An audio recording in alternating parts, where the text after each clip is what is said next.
மாங்காய் எனக்கு கட் பண்ண தெரியாது, அம்மாட்ட கொடுக்கலவா?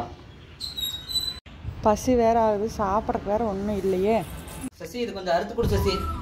ஐயோ ஆடு தானா வந்து வளையல் விடுக்குதே. தட்டை எடுத்துட்டு வாங்க, அறுத்து தரேன். பாப்பா இப்படி பார்த்துக்கோ, தட்டை எடுத்துக்குள்ள தின்னு தொலைஞ்சிருவா. பார்த்துக்கோ. இவன் வேற நிற்கிறாளே. பாப்பா உன் ஸ்கூல்ல இருந்து மெசேஜ் வந்துருந்ததுப்போ என்னன்னு பார்த்துட்டு போ, செல்லு உள்ள சார்ஜில் இருக்கு. என்ன சைடுல ஒதுக்குறான், குரங்கு மாதிரி கடைக்கிட்டு போய் வெளியில இருந்து போனோம்.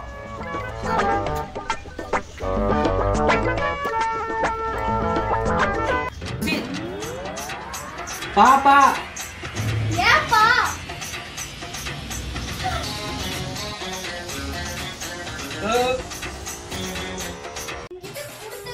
அந்த கதவு பின்னாடி நின்று நானே கடிச்சு தின்றுட்டேன்.